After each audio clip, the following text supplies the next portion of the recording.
Doop, doop, doop, doop theme song. Hey, everybody. Welcome or welcome back. It's your boy Nick, and hopefully you had a great Labor Day weekend. It's really nice being able to actually have a job where I get holidays like that off. So, all you people in retail, I do apologize. I feel your pain. I felt it for many, many years.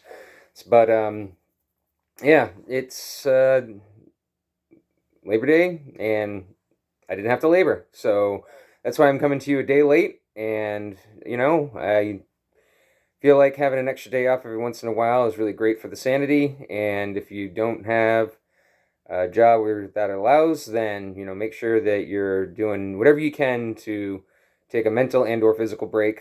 It's so healthy. And in our case, we went camping.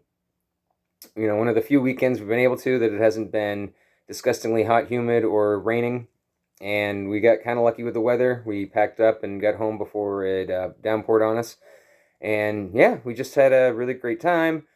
Cooked, on the, made a campfire from scratch. Cooked on the open campfire. Ate the food. Food tastes a billion times better when it's just on an open fire. If you've only ever done conventional cooking, I really suggest that you give it a shot at some point in your life. You'd be amazed. Um, we tried something interesting this time where it was, the dipping sauce for a bloomin' onion. Well, we mixed that with regular onion, use it as a marinade for the chicken, and it was just chef's kiss. It was a good one. We're gonna try that again at some point because that was very tasty. It did some bacon and eggs in the morning. So I feel like a fool because my entire life I was never able to figure out what was up with cast iron. The pans, I would always, I never gave them a shot because it seemed like, it was so much extra work. It's like you gotta season them, but not with seasoning, but with oil, and they rust, and you're not supposed to use soap to clean them, and it just seemed like it was more trouble than it was worth. So I grew up my entire life just using the Teflon coated stuff, which those things have a ridiculously low shelf life. Like, people are using the same cast iron pan for like the past 75 years. It's been handed down from generation to generation. The thing's still going strong, and after about 2 years, you really should throw away the Teflon coated stuff because you don't want to be eating that stuff if it starts coming off. And you're just forever tied to buying new pans. Whereas that one, even if you do get it rusty, come to find, you can actually fix it up. You can save it. You can get the rust off. You can reseason it, and it's sturdy. It cooks nice and evenly with the heat because the whole thing heats up nice and even. It's actually a little bit healthier for you because instead of accidentally maybe getting a little bit of Teflon in you, you might actually get a little bit of iron in you, and that's not a bad thing, especially if you're prone to be iron deficient. So that is something that I've been doing a complete 180 about, and I've been trying to get into cast iron a lot more. And but yeah, you obviously just can't use a regular old pot and pan if you're going to be cooking over an open fire. It usually has some kind of plastic for the handle, uh, usually a glass lid, which is a little bit more problematic than a metal lid because glass, if it gets overheated and then gets cooled too fast or whatever, it can shatter. It can get in your food and your campfire or on your campsite, which, by the way, it's always going to be a thing. If you go camping, you're always going to find trash. I'm not sure if you're a fan of the show Alone, but that is a really good one about surviving by yourself, showing the mental and physical toll it can take on you. One thing they're allowed to use is stuff that they just find that, and almost every one of them has a whole bunch of plastic bottles because that's just how humans are. We leave trash everywhere. So we try to make it a point when we go camping that we bag at least a bag of trash that is not ours before we leave, and just try and leave the place a little bit better off than when we found it. And of course, there was plenty of that going around. There was discarded gloves. There was discarded cans and bottles. The bottles are the one that really upsets me the most, though. It's like I admit I was a big guilty go ahead, lock me up, put me away. But I would be a beer drinker for quite a while. I'd usually do bottles because I thought they tasted better than cans, and there's nothing more satisfying than having a bottle smash and break. And now, and this was even when I had a dog growing up as a kid. It's just something that doesn't occur to you when you're just a partier in your 20s. But Now I have a dog that I like to take anywhere that I can, especially on camping trips, and just having to police an entire campsite for broken glass before you even feel safe having the dog walk around, so they don't just slice their paw up and then have to have the thousands of dollars in a vet bill. So now I really would never take bottles to a campsite. I might take a glass container or two, but that's completely different, and I plan on not having that smash on me.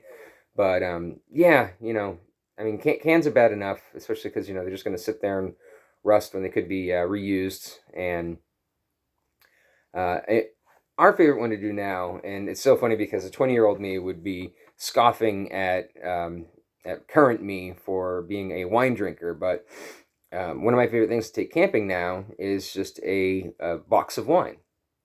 The reason being that once you are done and have it you completely used up, the box you can throw into the fire, and then the plastic bag of wine can get condensed to a very, very, very, very small size, so that when it comes time to pack it out, you are just carrying a fraction of an ounce worth of weight, hardly any room at all. I mean, once you get it rolled up tight, it's not going to take up much of a just regular old grocery store shopping bag.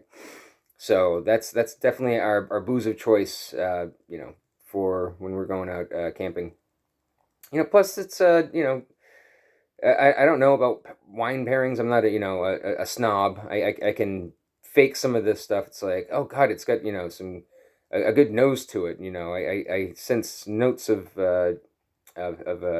hickory and berry, and so I don't know all that stuff. So I don't know to pair like the lobster with the white or what have you. But it's fine. It gets you drunk, and I'm just glad that it used to be that I would get a headache if I just had one glass of red wine. I could do white okay, but red always seems to f me up, and now my body seemed to get used to it. And if you do just have one or two glasses of wine occasionally, it's actually not bad for your health. Much like, as long as you don't drink 8 cups of coffee a day and load it with milk and sugar, coffee can actually be beneficial to your health. It's the same thing with wine. Same thing with most things done in moderation. I mean, I don't think that there's any health benefits whatsoever to smoking, so I'm still trying to cut down on that. So that one's for sure. Like, I'm definitely trying to have it maybe max 15 a day, because I used to do a little over a pack a day, and so that one I'm trying to at least put a number to and stick with it. But yeah, I don't know that I'm gonna quit alcohol as long as I can enjoy it responsibly, and I never drive drunk, and I don't overdo it so that I ever have a hangover, or if I miss work. That's when you're not doing so hot. But I do drink too much, so cutting down isn't going to be a bad thing. But cutting it out completely, I don't know. Smoking, I probably should. Maybe just the occasional, every once in a great while one. But I don't know. I see a lot of people that they quit smoking cigarettes and then they switch to the occasional cigar, and I'm sure that because you're not doing it on a daily basis, that it is healthier for you, but it just seems hard to figure out how, considering, yeah, you're not necessarily inhaling it, but you do still inhale it. I mean, you, you puff, you exhale, but there's still, some smoke particles around your mouth. You still have some of that go down your throat. And, just the sheer amount of tobacco in a cigar, even a small thin one compared to a cigarette. Um, but yeah, I know that no doctor would ever say, oh yeah, once in a while a cigar is okay for you. They would probably wouldn't say that, but I don't know how detrimental it would be to your health for substituting that. So if I do quit smoking cigarettes entirely, I don't know that I would then supplement it with another form of tobacco. I just think that I might just cut the nicotine out entirely. We'll see. We'll see how it goes. I mean, it's a work in progress. That's why I kind of relabeled it "Make Better." I'm trying to make better. It's not going to make great instantaneously. It's going to be a slow burn. Just kind of like how if you're overweight, you absolutely should lose weight. But going on crash diets or starving yourself, it's so much healthier to do a gradual weight loss rather than doing crashing your whole system, because it's used to a certain lifestyle, and it's used to not making stuff and getting stuff from the diet. So you need to slowly wake up those moving parts again. Also, if just jumping right into exercise, not the best idea either, because now you have joints and stuff that are not reinforced. So one thing that I found interesting is that I always assumed that if you run every day your whole life, that you're just gonna have like the most shot knees and ankles. And obviously, if you do overdo it, you are going to. But actually, the more you run, especially if you start young, the better your knees and ankles and stuff are going to be, because you've built such a support system around it. Your body knows, okay, I'm getting a lot of impact, so let's grow some extra stuff here, grow some extra stuff there, and you end up having much healthier, legs and joints in general if you do a regular running. So that's something I can't use as an excuse anymore now that I've done that research. So, um, I definitely want to try taking running up, but I think I already mentioned, my disastrous first attempt. I want to go running with my dog because obviously she's going to benefit from it. I'm going to benefit from it. Dogs need to be exercised, and if you do ever take your dog out running with you, do also make sure that you also include the walking, sniffing of going outside. So if you grab the dog, go out for a run, come back, and you never really slow down for the dog to be able to sniff around, um, yes, you did give exercise, but you didn't really give mental stimulation. So a dog likes to be able to sniff around what's going around in its surrounding environment. It helps put them at ease. It's the reason how come, it's part of the reason how come, Chihuahuas usually tend to have um, spastic personalities. Like when they're puppies, they're actually very brave and inquisitive and friendly. And then not too many people that are Chihuahua owners take them out for regular walks around the neighborhood, and so that's actually why they start becoming little terror monsters that only only respond well to the one pet parent, and then any neighbor that comes in, they bark, they howl, they hide under the bed. It's because they haven't been able to do a perimeter of the area. So to them, I mean, yes, technically they might get enough physical activity just walking around the house slash apartment, but they're not going to know what's going on outside of that door. So anytime that it comes, it's a next level threat because they haven't had a chance to explore. It's part of it. I know that also part of it is that they were bred for size and not for personality, and that's how come they do seem to have some personality problems as well as health. Because yeah, they were just simply bred for being small, but that is a big part of it too. I noticed that Chihuahua puppies show all the curiosity and friendliness and all that stuff that most other breeds do. And then when they become adults, that's when they tend to develop the not so savory Chihuahua personalities. Hey, what are the odds? I started talking about dogs when it isn't the dog portion. Well, again, as I've mentioned many times before, I'm a dog lover. It's going to come up in my everyday conversation. I usually will take Lila the Loud to places on the weekend. So obviously, if something humorous or interesting or anecdotal or informational happens with her, you're gonna hear it on this. So it's just gonna be a part of it. If you're not a dog lover, I hope that you can appreciate my love for him, and if not, then you can fast forward to the parts that you're interested in. I don't know. I don't. Yeah. So it's gonna be a quick one because obviously there's not too much to share when it comes to camping. It's you know there's just all the basics, like you set up camp, you gather some firewood, you build a fire, you cook the food. Um, you know if you're smart and you actually brought stuff for s'mores, you can make s'mores.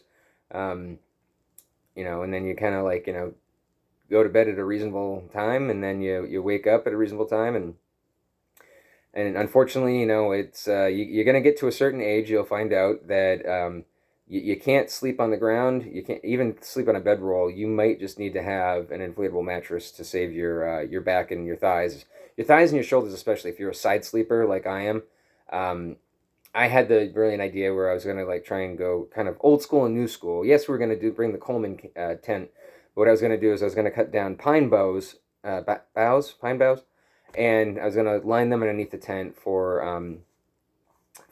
not just cushion but also insulation against the cold ground.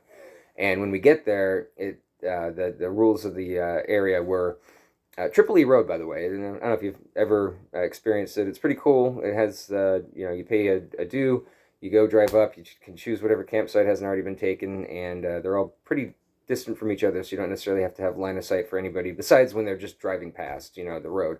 Um, but one of the rules, and I appreciate and respect it, but it says you can't cut down any tree that's alive. You can only gather already dead wood, which is fine. Yeah, we want to preserve the forest. If you have multiple people camping every single year, I mean, eventually the place is going to be sparse, but it's an area of the woods where it's mostly what do they call it, like the first generation stuff. So like stuff with birch, stuff that grows, skinny, tall, grows super quick, falls pretty quickly. It's usually relatively soft wood. It's usually quite peaty, and unfortunately, because we've had such a wet summer, most of the wood that was dead was going to be very wet. So if you ever do go out and camp and you don't bring like fire starters and stuff, birch bark is going to be your best friend. It can light when wet. It can be a really great fire starter, and then you just start with like the smaller twigs and sticks, and then you get to the bigger stuff. So hopefully by the point that you have a pretty decently roaring fire, you can start piling the bigger, wetter logs on the outside, have them dry off before they start to turn into the coals as well. And yeah, you want to and this is just basic 101 stuff. But if you are going to cook over the fire, you actually want to have. It seems like you'd want to cook over a roaring fire, but what you actually want to do is you want to get coals. Coals are hotter than the fire, despite how it looks. And so once you have a nice, good bed of coals going, that's when you want to start cooking. And it's going to be a lot more constant, higher heat. And I'm telling you, this stuff tastes amazing. It's just probably it's in our DNA for stuff that that used to be the only way that we could cook food. So we've got to have our taste buds trained for it. That's got to be why it tastes so freaking phenomenal. Um, so yeah, that's basically how that went down. And you know, we did something that we haven't really done in a while. We actually spent a good portion of the day just reading a book, and it's something that I feel like is something I used to do all the time, and kind of like how, well, I mean, I've been talking about alcohol. I might as well use that analogy. Like kind of like how if you were a heavy drinker before, and then you kind of quit or at least slow down, and then you try to drink your normal amount after some time off, your tolerance is you don't have your tolerance built up anymore. So it hits you a lot faster. Well, I kind of had a reading hangover in a way. So I used to be able to just read the entire day, devour one or even multiple books in a day's sitting. And then, when you finish the book, much like finishing a movie and stuff, you get a little disoriented because you're back to reality, you're back to your regular life. Um, and so it's a sensation I'm familiar with, but it hit me really hard when I finished the book the other day, and I realized it's because my body is not used to doing all of that reading, immersing yourself into that world for a good handful of hours. I mean, basically the equivalent of watching a few movies back to back about the same subject. And yeah, it really took its toll. And so I realized, okay, I got to start going back to just reading on a slightly more regular basis so that I don't get hit like that again. But I was happy to see that my reading speed is still pretty quick. It's a stupid humble brag, it's a stupid brag, but I'm a relatively fast reader, which is good because I feel like if I wasn't, I might. No, I guess I should take that back. I was gonna say if I wasn't such a fast reader, I might not have been as much of a reader in my life because I do tend to get distracted pretty easily, and it's different when it's reading. It's like that is the distraction, much like watching a movie and stuff or watching a show. You're transported to a completely different world. It's a world that a writer wrote, so it's going to be fun, entertaining. Real life has very periods of hurry up and wait, where it's there's lots of boring, mundane stuff in between. Much like that therapist on Rick and Morty, where she was like, "It's the same as when I brush my teeth or wipe my butt. It's not exciting, and there's no way you can do it wrong that it'll kill you." And that's why Rick doesn't like therapy. It was a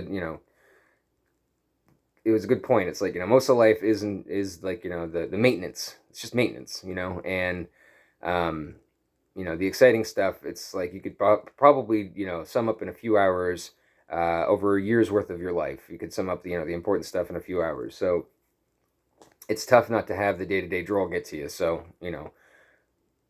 mentally, when you have those periods in between, it doesn't hurt to escape.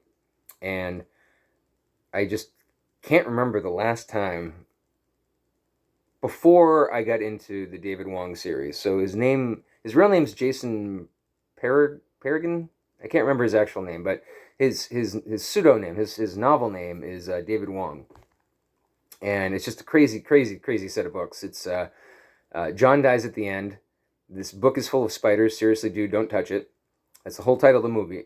Sorry, of the book. There was a movie, John Dies at the End, which brought a lot of interest to these books. But obviously, like anybody who's ever seen the movie and read the book, they'll tell you that the movie doesn't do the book justice. I think the only exception I've ever found to that is probably Fight Club. Fight Club in the book and the movie are both their own thing. It's kind of interesting. It's like they both have the same spirit and roughly the same plot, but the movie didn't just steal line from line of dialogue and have to leave a bunch of stuff out. They kind of went in a little bit of a different direction, which I really appreciated. So, like, no spoilers, like in the book, it doesn't end with the iconic scene. You know, I mean, it's an ancient movie, so spoilers for the movie, but not for the book. But the book doesn't end with a bunch of buildings collapsing while he's holding Marla's hand, and then that song's playing in the background. Uh, so yeah, the book, the movie based off of the book is obviously doesn't do John Dies at the End justice, but that's because the crazy amount of monsters and descriptions that he would have. I mean, you'd have to have like $1 billion budget in order to do it justice, especially this one scene in Vegas. This book is full of spiders. Seriously, dude, don't touch it. It is an awesome sequel. It really helps build suspense because it has countdowns to different big events happening, like the massacre at yada yada. 5 days, 3 hours, and then when you pick up a little bit later and it starts a new chapter, it's like 4 days and 23 hours till the massacre at yada yada. So it's tighter, neater, good suspense. It takes course over a couple of days, whereas I think John Dies at the End takes course over a couple of years, I believe. Um, then you got was it Futuristic Violence and Fancy Suits? I hope I'm getting that right. That's when he just does a complete 180 and he actually has a completely different timeline, different protagonist, female this time, in the not so distant future, and that one's just an absolute blast. Still has the same signature humor and some of the macabre, however you pronounce it. And then of course he did What the Hell Did I Just Read, which is the third David Wong book, which is just as much fun. I mean, I still think John Dies at the End is like my absolute favorite, but maybe that's just because that was the one that introduced me to the whole thing. But that whole series of books is about the only time that I have gotten back into reading a series in book form. I think it might have been like I might have gotten out of the habit of doing something like that like a decade before. So it's only in the recent years that I've actually gotten back into even following a writer in the series. So that one is one that I highly recommend if you're into really weird, really funny, horror slash humor, uh, you know, monsters and just all sorts of stuff. It's very, very unique, and it's an absolute blast. So I love that the movie exists because it can give you kind of a peek into, okay, that was weird, and if it's your type of weird, if it's your type of cup of tea for weird, then now you just only had to waste an hour and a half of your life, if it isn't. And if it is, then that's a good, like, it's not going to ruin the rest of the book for you because, again, they had to leave so much out. Like, at least half of the book, they had to combine characters, they had to leave a lot of stuff out. So you can, buy John Dies at the End, read it all the way through, and not feel like the movie ruined it for you. I don't believe there's any movies based on any of the other books, so you can always read those with, completely blind going in, which is awesome. But, yeah, it was really kind of nice that we kind of took things old school. We went camping. We read some paper books, and just kind of stayed away from our screens, basically. And so that's why I took Monday off, and it's Tuesday, Nick, talking to you. So I hope that you were able to do something fun on this weekend. I hope it was a 3-day for you. If not, I still hope you're still able to do something for yourself, or whatever your weekend happens to be. I know that when I was in retail, I had Monday and Friday were my weekends, which worked out all right. I almost kind of miss having separate days off because then it feels like you get 2 weekends, whereas when you have 2 days in a row, they do kind of blend together. Even the 3 days in a row, it kind of felt like a regular weekend. I did technically get an extra day, but it doesn't feel like it. And just Tuesday just feels like Monday. That's how it goes. So, I hope that you did something fun. I hope you did something to make better. I hope that this finds you in a good mental health, and if not, that just try again tomorrow. It's not a it's not a big book for Stephen King, but Dreamcatcher, which I mean, half of Stephen King's movies are awesome, and the other half are just sad and kind of almost cringy. I didn't quite care for the movie version of Dreamcatcher, despite it having some actors that I quite enjoy, like Jason Lee. But it did have a character in there that contemplated suicide throughout pretty much the whole book until literally monsters came to try and kill him, and then he obviously was staying alive in order to make sure his friends were okay. Like he was suicidal, but it doesn't mean that he wants his friends to die. So it gave him something to fight for. And when he came out the other end of all of it, spoilers, I guess, he still had, I guess, I don't know how he really phrased it. It was just like he still had those dark times, at night where he would have the, suicidal feelings. But after his experience, with the monsters and stuff, he realized that all he would need to do is just stay up, read a book, and then the next night he'd be so tired that he would just go to sleep and it would, be fine. So if he was going to have, a really bad night, he would just, fine, then I'm not going to close my eyes and have all those bad thoughts go through. I'll just stay up and read a book. I'll be tired the next day, but then when it comes time for that night's sleep, oh, it's just going to be, like a lover's kiss, I think is how he put it. So, whatever method you could have to try and deal with the bad thoughts yourself, I mean, find something that works. And, even if you're never a big reader, I mean, figure out what it is that you like. I mean, I wish that I was more into history, because history is usually more freaky than fiction. And a lot of times when stuff is based off of a true story, they actually have to take a lot of the stuff out because it would make it seem like it was a bad writer that was just like, oh, well, that just coincidentally happened to happen. Yeah, it actually coincidentally happened to happen. This crazy person did this crazy thing and somehow got away with it because nobody would have thought to look for a crazy person doing that crazy thing. It was unprecedented at the time. I mean, that's the reason how come the Catch Me If You Can guy, Frank Abagnale, was able to get away with it for so long, because, like they said, it's just like nobody expects somebody in a pilot's uniform with what seems to be the proper credentials walk onto a plane knowing all of the jargon and be a fake. I mean, it just wasn't conceivable.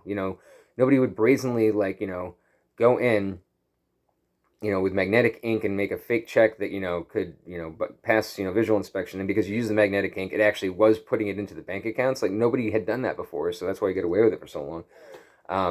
That's how a lot of real life stuff happened. And so I wish I was more fascinated with some history, and I do read a little bit of history every now and then, but my genre absolutely 100% has to be fiction, whether it be sci-fi or just fantasy or just wonky crazy monster stuff like the Wong series. But I mean, yeah, I guarantee you that you should be able to find something that and it doesn't even have to necessarily be a paper book. I mean, I know plenty of people that do the audiobooks. So instead of listening to music while they drive, they actually listen to somebody narrating. And ideally, if you get lucky, it'll be the person that wrote the book narrating it, which I imagine has to add a little bit more flavor to the reading, because the person has the passion of what they put behind the words. So just a suggestion out there. I mean, everybody's gonna have to figure out themselves. It sometimes just helps hearing some ideas get thrown out, knowing that there's somebody that kind of gives a crap, that it'd be cool if we could all limp across the finish line together, and not love each other instead of hate each other. But it's easier said than done. That's not how we're wired. We're wired by the what is that number? I think I've mentioned it before. There's an actual name for it, but there's a number where we can only make 150 connections, and obviously everything about society, there's more than 150 people, so we have to break them into groups, and that's why we get so polarized, and why we have this side versus that side, this race versus that race, this idea that versus this idea. We have to split things up. We have to ostracize some people in order to get that number down to the 150 that we're wired for it to be. So it's unfortunate, but we can't just um, fathom the concept in our brains, the way that they're wired, to just literally and genuinely love each and every single person on the planet.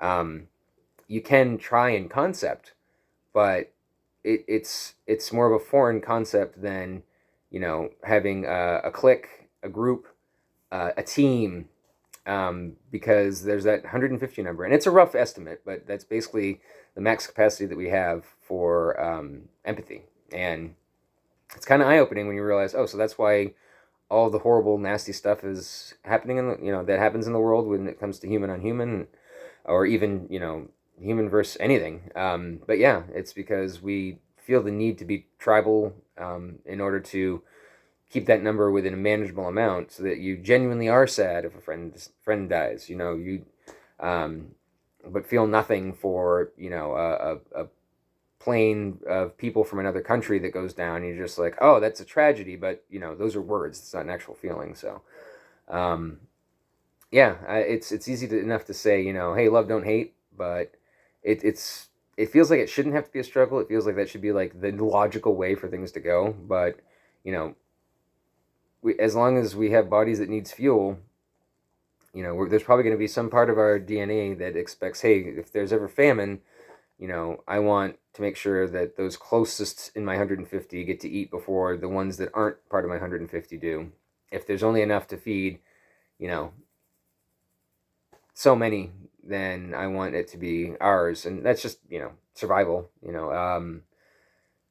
And I become somewhat of a pacifist. In my time here on Earth, I don't like fights and physical confrontations. It's just they seem dumb at this point, but obviously at the same time, if somebody breaks into my home and endangers me or my loved ones, then you're right. I'm going to use the minimum amount necessary, but whatever means necessary. And if the minimum amount is unfortunately having to have it be me versus them, I mean, again, that's how we're wired, and I just pray that it never comes to that. And I've been lucky so far that it hasn't. Knock on wood.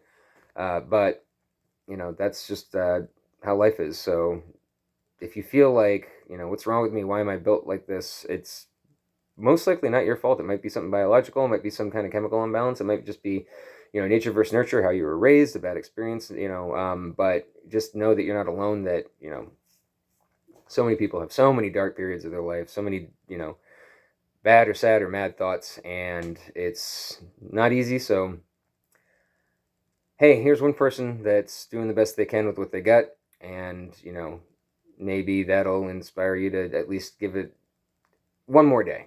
Just one more day, see if the next day is any sunnier, or maybe you're happier, or maybe the thing happened, or the something came in, or you took a chance, or you did something different. It's routine is a big killer of my mood. Is I can get really blah really easily. My body is completely fine with just waking up if I don't have anything to do for work, and migrating over to the couch, putting on something to watch with the promise to myself that I'm gonna do something productive. And it's just so easy to have the day get away from you, and then you look up and you're like, oh, okay, I guess it's dinner time. I try to make sure that those days don't happen, but I don't always succeed.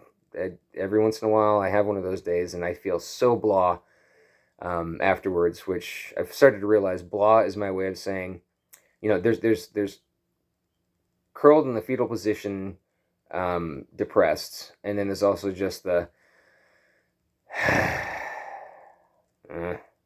kind of depressed. That's depression too. It's just not as severe. It's not like panic attack depression. It's not like you know, woe is me, suicidal, like kissing a gun depression. But it is still depression, and it shouldn't be taken lightly. That blah feeling. I've just been calling it that to kind of minimize it. And blah is very much a form of depression, just not as obvious and in your face about it. So just sometimes being aware of it is half the battle. GI Joe. And I think I'll end on that. Badly, oh my god, that just ages me so much by doing that, because that's not even a thing anymore, I don't think. Besides the new live action movies, which I think I saw the first one and then was kind of okay with it. Although Snake Eyes looks pretty good. Anyway, I'm rambling. Back to the old rambling Nick. So hey, I'm back in form, and hopefully I will see you later this week. Appreciate you.